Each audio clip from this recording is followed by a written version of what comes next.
حضور کا وسیلہ مانگنا کیا شرک ہے؟ جو لوگ رسول اللہ صلی اللہ علیہ وسلم سے مدد مانگتے ہیں اور کہتے ہیں کہ آپ وسیلہ ہیں، وہ اللہ سے لے کر ہم کو دیتے ہیں، تو کیا یہ شرک ہوتا ہے؟ جی ہاں، بالکل شرک ہوتا ہے۔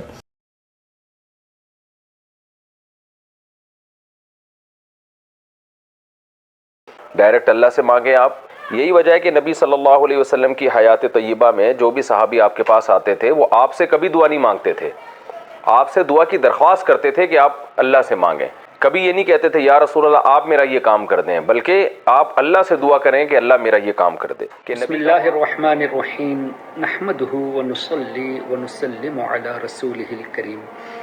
معزز سامعین، ہمیشہ اس بات کو ذہن نشین کر لینی چاہیے کہ قرآن اور حدیث کے خلاف یا صحابہ کرام رضوان اللہ علیہم اجمعین کے خلاف کوئی اپنا موقف پیش کرے، چاہے وہ کتنا ہی بڑا عالم کہلائے، ظاہر عالم تو ایسا کر ہی نہیں سکتا، چاہے وہ کہلائے، چاہے لاکھوں اس کے فالوورز ہو، ہرگز اس کی باتوں پر آ کر اپنے ایمان کو برباد نہ کر دینا۔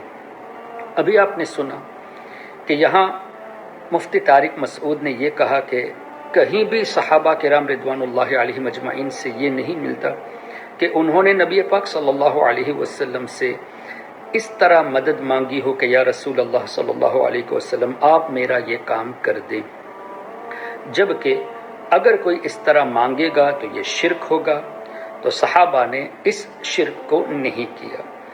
سب سے پہلی بات تو یہ ہے کہ ہم سب کا عقیدہ یہ ہے کہ اللہ تعالیٰ ہی سب کچھ عطا فرماتا ہے، اور اللہ نے قرآن کریم ہی میں فرما دیا کہ اللہ نے ذرائع رکھے ہیں، اور بخاری شریف میں واضح طور سے ہے، نبی پاک صلی اللہ علیہ وسلم نے ارشاد فرمایا واللہ یعطی انما انا قاسم، اللہ دیتا ہے اور میں ہی تقسیم کرنے والا ہوں۔ تو تقسیم کرنے والے کے پاس مانگنا یہ شرک اگر ہوتا تو حضور علیہ الصلاۃ والسلام کو اللہ تعالیٰ نے تقسیم کرنے والا بنایا ہی کیوں؟ اور یہ بخاری شریف میں حدیث ہے۔ اور مزید حضور علیہ الصلاۃ والسلام نے فرمایا کہ مجھے زمین کے خزانوں کی چابیاں دی گئی، او کما قال، تو چابیاں جس کے پاس ہے یعنی وہ مالک ہے، اور مالک کے پاس جس کے پاس خزانہ ہے ان سے مانگا جا سکتا ہے۔ اچھا، اگر کسی مولوی صاحب نے بنام مولوی، حقیقت میں تو مولوی ہو ہی نہیں سکتا، نے اگر یہ کہا کہ صحابہ کرام نے کبھی اس لیے ایسا نہیں کیا کہ یہ شرک ہے، تو اس کا مطلب انہوں نے نہ قرآن پڑھا ہے نہ حدیث پڑھی ہے۔ مفتی کا ٹائٹل ہونے کے باوجود بھی بخاری شریف، مسلم شریف وغیرہ کتب احادیث سے بہت دور ہے۔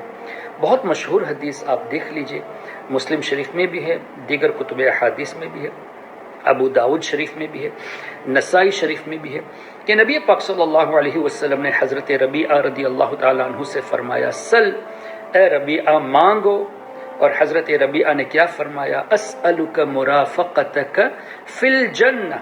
یہ حدیث میں اس لیے پیش کر رہا ہوں، ویسے تو بہت سی حدیثیں ہیں، اس حدیث پاک کو پیش کرنے کا مقصد یہ ہے کہ کوئی یہ کہہ سکتا ہے کہ دنیاوی چیزیں مانگنے میں حرج نہیں، لیکن جنت کا سوال یہ تو آخرت کی چیز ہے، اور وہ بھی حضور علیہ الصلاۃ والسلام سے حضرت ربیعہ رضی اللہ عنہ نے مانگا، اور ہمارے آقا صلی اللہ علیہ وسلم نے یہ تو نہیں فرمایا کہ جنت میں نہیں دے سکتا، یہ میرے اختیار میں نہیں، یہ آخرت کی چیز ہے، میں کیسے جان سکتا ہوں کہ تمہارا انتقال ایمان کی حالت پر ہوگا یا نہیں، بلکہ حضور علیہ الصلاۃ والسلام نے او غیر ذالک فرمایا، یعنی اور بھی کچھ چاہیے۔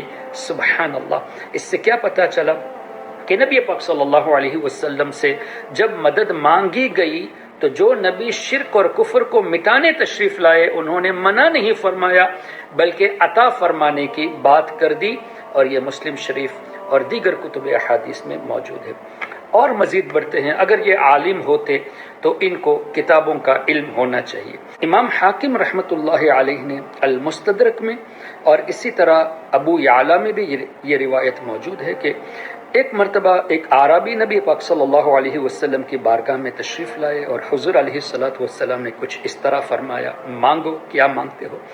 تو حضرت مولا علی مشکل کشا رضی اللہ عنہ فرماتے ہیں کہ ہم یہ سمجھ رہے تھے، اب دیکھیے صحابہ کرام کا عقیدہ، صرف مولا علی کا نہیں بلکہ دیگر صحابہ کا، ہم یہ سمجھ رہے تھے کہ اب چونکہ حضور نے مطلق فرما دیا مانگو تو یہ ضرور جنت مانگ لے گا، لیکن ہوا کیا، انہوں نے اونٹ کا تذکرہ کیا، اور جانے کے بعد ان کے نبی پاک صلی اللہ علیہ وسلم نے کیا اس طرح نہیں فرمایا؟ اس شخص سے بہتر تو بنی اسرائیل کی وہ بڑھیا تھی جنہوں نے حضرت موسیٰ علیہ السلام سے جنت میں اپنی رفاقت مانگ لی۔ اللہ اکبر۔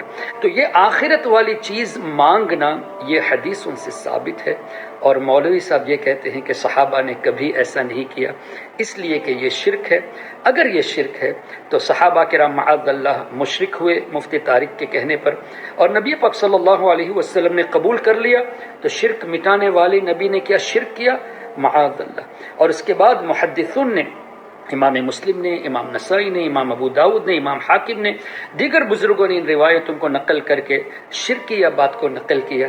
تو یہ ہے آج کل ان مولویوں کی، ان کے طور طریقے کتابوں سے دوری ہے، اور لوگوں کے درمیان ایسی ایموشنل باتیں کر کے لوگوں کے ایمان کو لوٹنے کی کوشش کرتے ہیں۔ اس لیے ہمیشہ کسی کی تقریر یا سوال و جواب کا سیشن ہو، کسی کی بھی سننے سے پہلے ان کا بیک گراؤنڈ ضرور دیکھے کہ کہیں وہ دیوبندیوں سے، وہابیوں سے، قادیانیوں سے، شیعوں سے تعلق تو نہیں رکھتے۔